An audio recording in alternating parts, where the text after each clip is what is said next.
What's the YouTube? Dale here from Zephyr, and today I'm bringing you a profile that a couple of you have requested, and that is of course an update to Sacred Beasts. Now I've tried to make this as pure as possible, so it does not involve the Yugioh engine, it doesn't involve bestials, it doesn't involve the Horus engine at all. If you do want to see an update involving the Yugioh cards and maybe even some of the future support that we're going to be getting in Legacy of Destruction, then make sure you get the video above 50 likes in the first 24 hours, and I'll be more than happy to bring it for you. One of those named cards that can be massive help for this deck is going to be the Nightmare Throne, which would technically replace the Piri-Rizi map because it actually allows you to search out your Dark Beckoning Beast or any other Fiend monster with 0/0, which is really nice. So, with all of that out of the way, I'm going to dive headfirst into the profile, show you exactly what we've got and explain why we've got it. So you're going to start off with your main starter of the deck being your Dark Beckoning Beast. So obviously this is the one that you ideally want to be summoning because it will get you access to the Dark Beckoning Gate, and off the back of the gate you're then going to be able to search out one of your other summoning beasts in the form of either your Chaos Summoning Beast, which we are playing 3 of, or of course it can get you access to your Dark Summoning Beast, or the brand new Phantasmal Summoning Beast. Now this is a common in Phantom Nightmare. You get to tribute this card to add Uriah, Hamon or Raviel from the deck or graveyard to your hand. And then you can special summon a level 10 Pyro, Thunder or Fiend monster from your hand whose attack equals its own defense, ignoring its summoning conditions. However, it cannot attack directly that turn. You can banish this card from the graveyard to add a Dimension Fusion Destruction from the deck to the hand. Now, the benefit of a card like this is it allows you to get the monster from your hand directly to the board, and it still allows you to battle that turn, just not with the monster it summons. Whereas the Dark Summoning Beast doesn't allow you to pretty much battle the entire turn when you use its effect. So it's something to keep in mind, and I have seen a couple of profiles running around where they play a 1-on-1, completely understandable, because usually in the past when we didn't have this card, if you opened up your only single copy of a Dark Summoning Beast, it kind of really hindered the combo, because it's a level 5 and it kind of got stuck in the hand.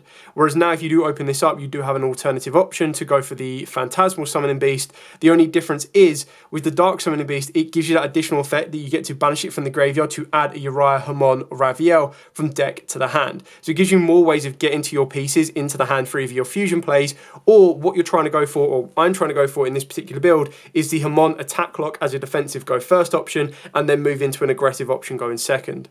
The other benefit of the fact that you're still able to attack with other monsters the turn you activate this effect is it means it gives you a more of an aggressive approach going second.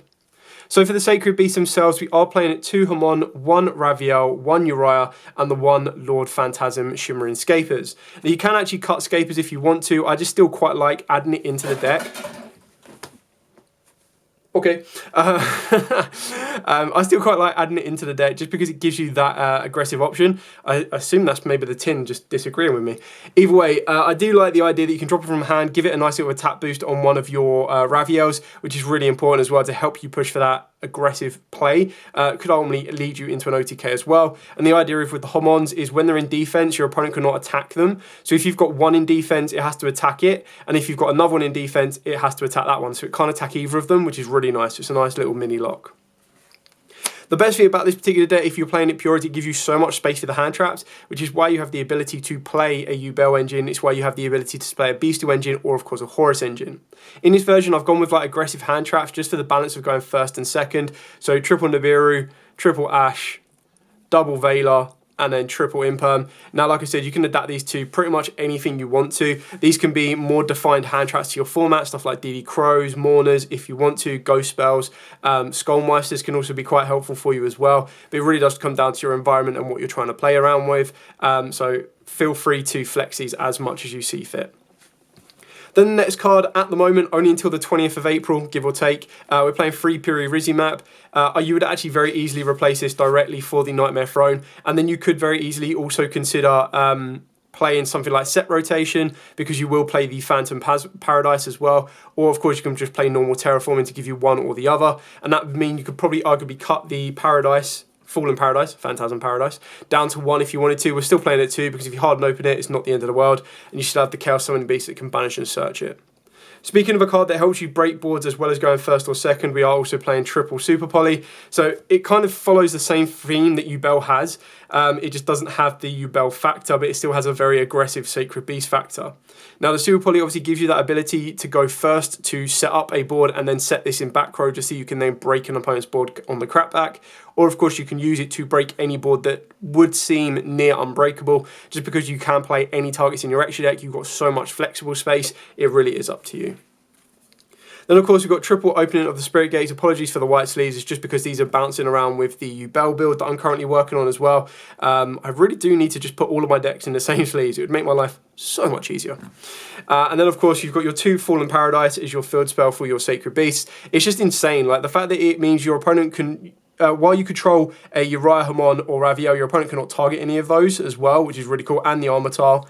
And then on top of that as well, you also get the ability, if you control Uriah Hamon or Raviel, you get to draw 2 cards during the main phase, which is incredibly nice.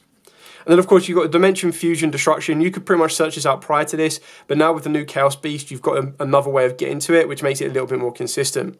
So this one allows you to banish from the hand, field, and or graveyard the fusion monsters that are listed on a Phantasm fusion monster, and then special summon that fusion monster from your extra deck, ignoring its summoning conditions.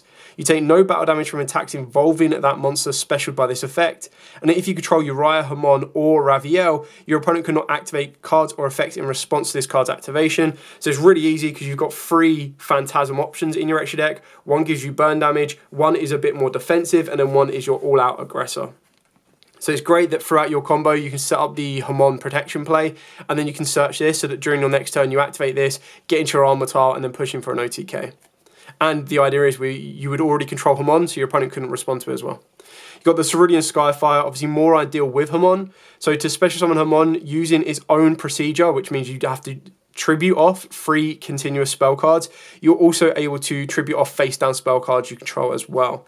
And then while you control an attack position Hamon, you can negate any spell or trap effect activated by your opponent and then switch Hamon to defense. So you would leave your Hamon in attack mode because obviously it won't have the attack protection, but then it would mean that when you activate the Skyfire to shift it to defense, it then puts that lock into play, which means all the attacks are going to be focused towards the first Hamon. But then of course if you've got 2 Hamons in play, there's no attack going to be happening. And then 1 Call by the Grave, 1 Foolish Burial, and the 1 Awakening of the Sacred Beasts. Now, it is a 41 card deck, so you can very easily cut the Foolish Burial if you wanted to keep it exactly at 40. I really do like the Awakening of Sacred Beasts, and I think the artwork's really cool, so I'd love to see this in a foil in the future. But this card gains the effects based on a number of Uriahs, Hamons, and or Raviels with different names you control. So if you've got 1, each time your opponent normal or specials a monster, you gain life points equal to that monster's attack. Very nice. If you control 2, you negate the activated effects of monsters your opponent controls, so a one-sided skill drain. And if you control 3, any monster sent to your opponent's graveyard is banished instead. And the best thing about it as well is you can have all of those effects if you have all 3 of the Sacred Beasts on the board, which with the new Phantasm is incredibly easy to do. And then once per turn, if you control a level 10 monster, you get to add a continuous trap card from the graveyard to the hand. You're not going to be playing any other continuous trap cards, but if you were to play multiples of it, you can recycle it back into play. So that's it for the entire main deck. Moving on to the extra deck. Now, again, the extra deck has so much flexibility. It really does come down to personal preference, play style, and strategy. So it's up to you on how you'd want to approach it. So we start off with the 1 Armor Tile, the Chaos Phantasm, Phantom of Fury. So this is your defensive option. So it becomes Armor Tile while on the field, and then once per turn during your main phase, you can give control of this card to your opponent.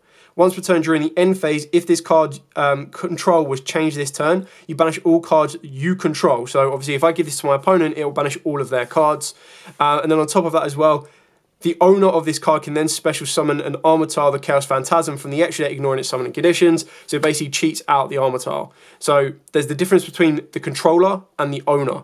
So because my opponent is the controller, they lose their board, and because I'm the original owner, I get the Armor Tile. So the Armor Tile must be special summoned from the extra deck by banishing the above cards you control. Obviously, you bypass that with the Phantom of Fury and, of course, the Fusion spell. It cannot be destroyed by battle, and it gains 10,000 attack during your turn only. So the idea is that when you've got a card that searches out your fusion, if they do clear the board off, or even if you leave your Hamon, as long as you've gone through a Raviel, a Uriah, and or have access to a Hamon, you activate it, you get to summon this guy out, you've got a 10k boss monster that's just going to go 1 punch and hopefully finish the game off from there. Another Phantasm card, which is really funny that you can actually summon this card, which is wild. This one is just generic because it requires 3 level 10s. So when you're considering putting Yubel into here, it just makes it a little bit more consistent. If this card is special summoned or another monster is special summoned from the graveyard to your field while you control this monster, you get to target a face-on monster your opponent controls, inflict damage to that monster is equal to half its original attack. You can only use each effect once per turn. Now you can obviously trigger that during your turn because you'll be able to bring back off of the back of the gates, but then if you do play the Yubel engine, which is why it's a little bit more effective, is during your opponent's turn you can actually activate the Eternal Favorite trap card to bring back a Yubel, which will then allow you to trigger its effect. Then we've got a small rank 10 engine. Obviously, the Gustav Max, bit of burn damage goes into the Juggernaut Libelle. And then your super poly targets, just Starving Venom, Garura, and Mud Dragon. Adapt those to as you see fit. If you feel you need more targets, by all means put more targets in. If you're going to a Yubel heavy format or a Yubel heavy locals, you can put Yubel the Loving Defender in here. You just have so much flexibility, it's up to you. We've got Linkuri both for the defensive option and then the Anima as your aggressive option off of the back of the Chaos Summoning Beast, which is your level 1. And then we are playing, just because we've got the space for it, the Fire Engine of Almirage, your Dark Beckoning Beast into Almirage, get an additional monster on the board, go into your Heater, the Fire Charmer. That then brings back an Ash Blossom from your opponent's graveyard, which lets you go into Princess. Princess then brings back any of your other fire monsters to then go into the Amber Whale, and then you've basically just got a Link 4 for pretty much free. You can very easily add in stuff like Muckcracker in here if you want to as well, which will make it a little bit more consistent to get additional Fiend monsters back from the graveyard. The only difference is that if you're playing the pure version, Fiend locking yourselves is a little bit more difficult because the cards or the route of play after you have Fiend locked yourself isn't going to be that effective. Whereas if you're playing the Yubel engine or the Unchained engine, you have more variety to play with. The last card is Zeus. Like I said, it's just flexibility. You can just put staples in here. I've tried to keep it on a relatively budget mindset when you're considering like Princess like £12 right now. Amber Whale is like $5. Nothing really in this extra deck is hugely expensive that you shouldn't be able to get access to with the starter deck or anything else. But if you wanted to upgrade, of course, you can start considering stuff like SP Little Knight. And that, ladies and gentlemen, is it for the profile. So I wanted to give you a short, sweet, simple update. There was a pure update as well. I mean, there wasn't many online. When I was doing my research, there wasn't a lot of Sacred Beast builds that were pure. A lot of them were playing loads of different engines. So I thought this would be a cool one to kind of show you to say, the deck can still do very, very well, show you what the new card can do. I don't think it's like groundbreaking for the deck, but I do feel that it's a nice little inclusion for the deck that allows you to kind of play around the ability to still attack and still do damage with a go second option of basically your Dark Summoning Beast. So you've got like a go first option now and a go second option, which is why, again, if you wanted to cut it down to 40, you could sacrifice one of the Dark Summoning Beasts, because when you're playing a deck with so many high levels, it can get a little bit risky of bricking, so you do need to be quite careful. And that's where Yubel engine can come into it, Bestials can come into it, because it gives you a little bit more consistency and competitive value to be a little bit more flexible and competitive with what you're trying to play around with.